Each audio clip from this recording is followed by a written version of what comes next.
Comment est-ce que vous expliquez une telle attractivité de Toulouse? Effectivement, Toulouse, c'est la grande ville qui monte, et j'ai l'impression que les Toulousains ne savent pas forcément vraiment. On sait qu'on est la 4e ville de France. Est-ce qu'on sait que nous sommes l'agglomération qui a créé le plus d'emplois en France sur 20 ans, quelques 150 000 emplois créés, que nous détenons par conséquent tous les records de progression démographique? Je ne suis pas sûr que ça se sache vraiment. Et donc, ce type d'initiative a un mérite incroyable, c'est que ça met en avant la capacité de créativité, la capacité aussi à se renouveler. Il n'y a qu'à voir, hein, toutes les générations sont représentées ici. Et ce formidable dynamisme toulousain, il s'explique, je crois, par plusieurs choses. D'abord, on a des ingrédients magiques. On a à la fois l'université, les grandes écoles, un potentiel de recherche qui est un des plus forts de France, et puis une capacité à inventer, à innover, portée par des entreprises de très haute technologie dans des domaines différents. Je crois que c'est la rencontre de tout ça qui fait la recette toulousaine. Et ce qui est formidable de voir, s'agissant des startups, c'est que lorsqu'on se compare aux autres métropoles françaises, je mets Paris à part, il ne faut jamais se comparer à Paris, là où les levées de fonds en volume sont les plus importantes pour les startups, c'est Toulouse. En termes de création de startups, en nombre de startups créées, on est 2e métropole de France, et en nombre d'emplois créés par les startups, on est numéro 3. Autrement dit, on est véritablement dans le haut du panier. Et moi, je félicite le Crédit Agricole parce qu'il a été au rendez-vous. Le Crédit Agricole, c'est une vieille maison qui regarde vers l'avenir. Et je crois que vous en avez une fois de plus donné la preuve. En plus, les locaux sont magnifiques. Je vois, Alain Châtillon et moi, nous sommes maires depuis quelques temps. On connaît bien cette salle. C'était la salle d'audience des magistrats de la Chambre régionale des comptes. Donc on voulait parler des comptes des collectivités, on venait nous contrôler. Voilà, je trouve que désormais c'est beaucoup plus convivial. Et vous êtes passé par là. Voilà. Merci Jean-Luc Moudenc.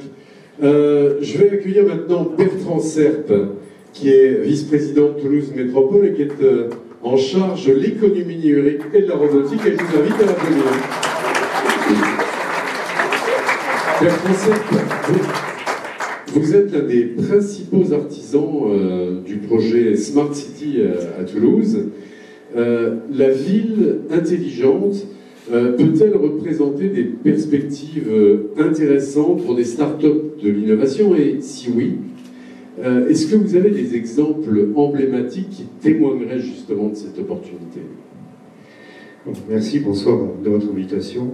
Je suis d'autant plus honoré ce soir, c'est que j'ai vu que vous avez une publicité, cher Jean-Luc, avec le Dôme de la Grave, et je suis aussi maire de Saint-Cyprien. Alors voilà, je suis double casquette ce soir. Non, la Smart City, c'est un programme métropolitain qu'a souhaité Jean-Luc Moudenc, qui est une ambition forte. D'ailleurs, dans le cahier des charges, c'était il faut que ça soit la première des Smart City en France, Toulouse. Donc c'est ce on essaie de faire dans cette co-construction, collaboration entre à la fois les grands groupes, comme ici, le Crédit Agricole, et puis aussi les startups qui sont aussi ici, et puis ce qu'on appelle les sachants et la métropole. Et on a mis tout le monde ensemble pour travailler avec un mot d'ordre très important, c'était celui du président, celui que le citoyen soit au cœur de la démarche. C'est pour ça qu'on a co-construit cette Smart City. Depuis, maintenant, on a commencé en 2015. 2016, on appelle ça l'année des makers. On a réalisé, on a commencé 15 projets pour une vie plus efficiente, de point de vue énergétique, de point de vue de la mobilité, mais aussi plus internationale, plus sûre, plus propre, parce qu'il n'y a pas que le numérique dans la Smart City. Et puis aujourd'hui, on a des exemples très concrets. On a des startups, par exemple, je peux en citer deux. L'une qui s'appelle Cavantech, dans l'énergie, qui est arrivé dans la métropole il y a 2-3 ans, et qu'on a accompagné, développé, qu'on a expérimenté, et puis elle s'est adjointe d'un grand groupe, Citielum, EDF, et puis elle a commencé à se développer. À partir de là, cette start-up, maintenant il y a commande publique, c'est-à-dire que la collectivité a commandé, je crois, un peu moins de 500 capteurs pour avoir des boulevards intelligents qu'on expérimente sur Toulouse. Donc ça, c'est une véritable réussite, et c'est le rôle de la métropole d'accompagner de ces startups. Un deuxième exemple, plus concret, qui parle peut-être à tous les parents qui sont ici dans cette salle, l'exemple de Kitinium. Kitinium, c'est une application qui est née de l'Open Data. L'Open Data, c'est quoi? L'ouverture des données publiques. La ville de Toulouse est depuis longtemps engagée dans cette démarche d'ouverture des données publiques, et grâce à l'ouverture des données publiques, notamment des menus des cantines qu'on mettait à disposition, ils ont pu créer une application qui maintenant a été commandée par la collectivité et qui a permis à cette start-up de se développer et d'être aujourd'hui la référence pour les parents sur les menus dans les cantines de la ville. Donc vous voyez, des choses très concrètes. La métropole travaille quotidiennement avec tous les collaborateurs que je remercie ici, effectivement, sur le développement de l'innovation, le développement de la Smart City. Et c'est bien parti. Merci Bertrand Serre. Dernier intervenant, je vais appeler Philippe Coste. Philippe Coste, c'est le directeur de la French Tech Toulouse qui réunit tous les acteurs engagés pour la croissance des startups et leur rayonnement international, et on sait que c'est un point important. Vous êtes... Ouais, ça marche? C'est d'accord. Merci. En quoi la philosophie et les ambitions du village Baïséa vous paraissent-elles de nature à favoriser cette éclosion des startups pour laquelle vous militez, M. Coste? Alors d'abord, je voudrais rappeler que c'est une excellente nouvelle que le village Baïséa existe ici sur notre territoire, parce que ça permet effectivement d'assurer la réussite des entreprises, je l'espère, le rayonnement de la ville, de la métropole, le rayonnement de notre région, et surtout la réussite de la France. C'est à ce niveau-là d'abord que nous nous battons, et nous sommes tous d'accord là-dessus. Donc, pour rappel, la French Tech, c'est un collectif qui est organisé, qui aujourd'hui marque des points, puisque la France est la 2e place, je vais rebondir sur quelques chiffres, la France est aujourd'hui la 2e place européenne en termes d'investissement dans la tech.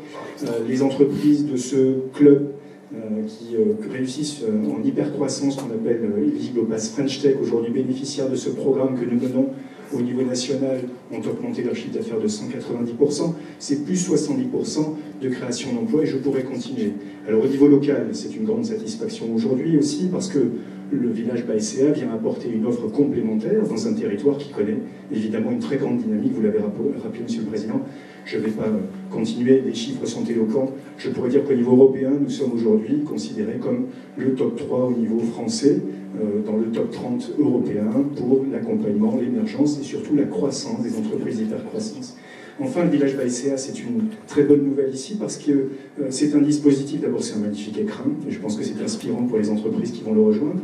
Et puis c'est un dispositif qui connaît non seulement une dynamique très intéressante à l'attention des startups, certes, mais aussi à l'attention des partenaires, des grandes entreprises qui veulent ici apprendre à innover peut-être, apprendre à envisager leur dynamique entrepreneuriale différemment, ce qu'on appelle l'open innovation. C'est une bonne nouvelle pour les entreprises qui aujourd'hui hébergées verront ici peut-être leurs premiers clients.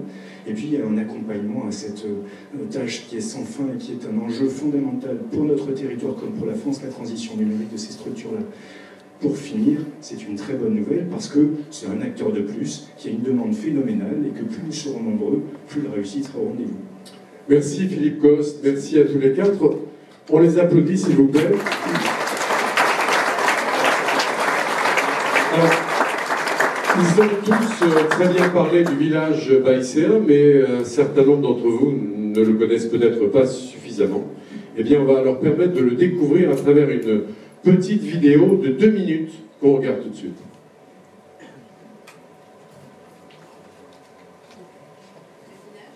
Formidable aventure entrepreneuriale. C'est un réseau unique consacré au développement économique et à l'accompagnement de projets innovants.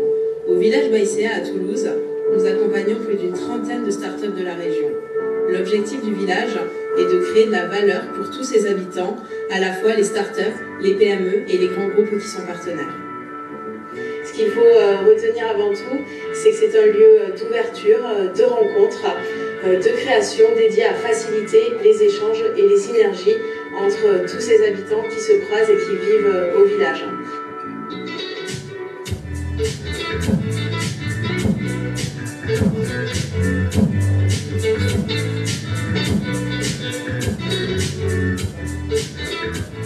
Le village est un lieu où on doit se sentir bien pour travailler. Pour cela, tout l'environnement est pensé pour favoriser la convivialité et donner la possibilité de travailler où que l'on soit. Il est possible d'expérimenter de nouvelles méthodes de travail, seul ou à plusieurs, de travailler de manière décontractée ou d'évoluer dans des espaces plus traditionnels.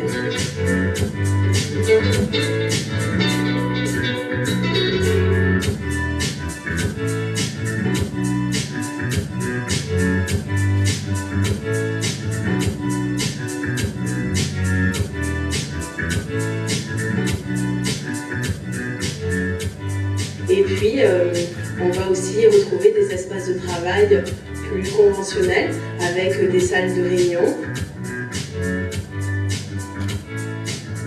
avec également un auditorium qui va permettre de faire des grandes conférences, des ateliers. Tout est donc mis en œuvre au village Baïséa pour que les entreprises s'épanouissent et grandissent dans les meilleures conditions. Le village, c'est une formidable aventure entrepreneuriale. C'est un réseau unique.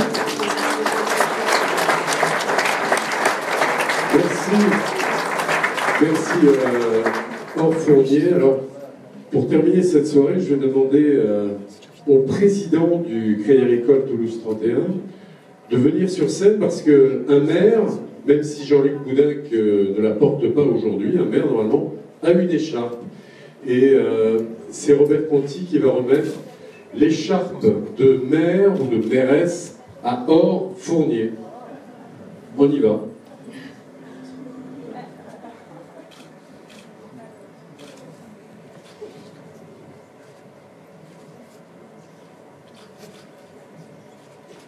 Voilà, ça va aller, c'est bien comme ça. Merci Robert Conti.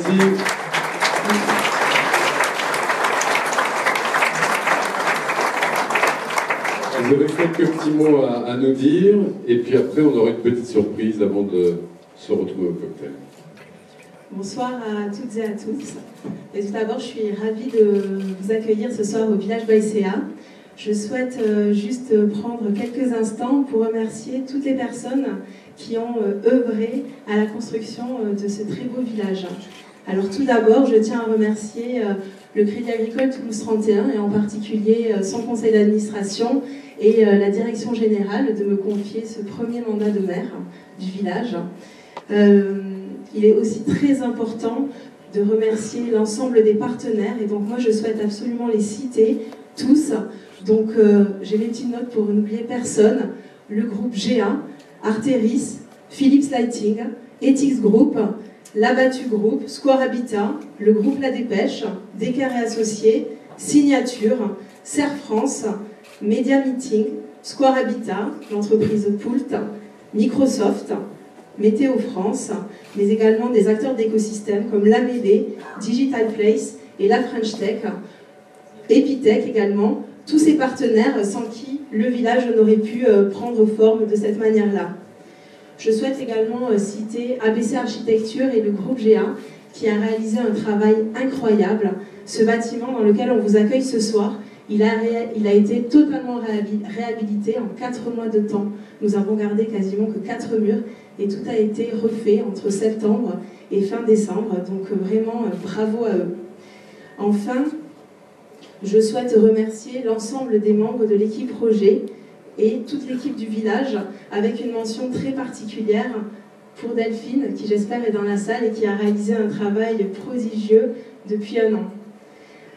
Désormais, c'est avec la première promotion de start-up que nous allons donner vie à ce village, en accompagnant chacune d'entre elles et en mettant tout en œuvre afin de faire grandir dans les meilleures conditions pour créer de la valeur et de l'emploi sur notre territoire. Donc comptez sur moi lors de ce premier mandat pour faire rayonner le village et donner le plus beau des envols à nos jeunes pousses. Ce sont de belles histoires et de belles rencontres entrepreneuriales qui commencent ici ce soir. Cette inauguration restera comme le premier temps fort de la vie du village Baïséa Toulouse 31. Je vous remercie tous de partager à nos côtés ce soir ce moment et je vous souhaite à toutes et à tous une excellente soirée et une très belle découverte de notre village. Oh.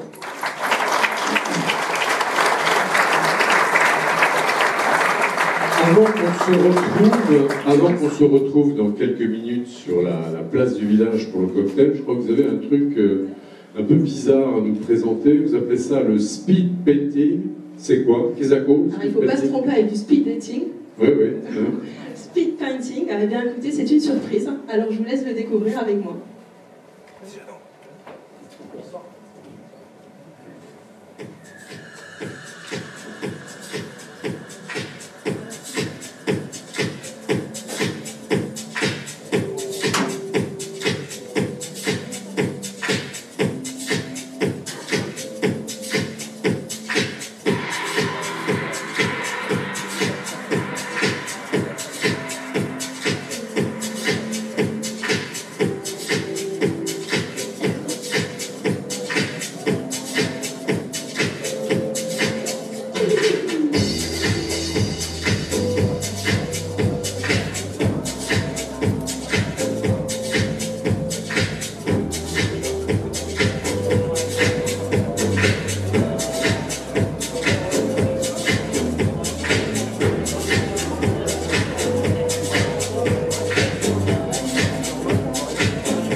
Merci à tous d'être venus aussi nombreux et rendez-vous sur la place du village pour le cocktail.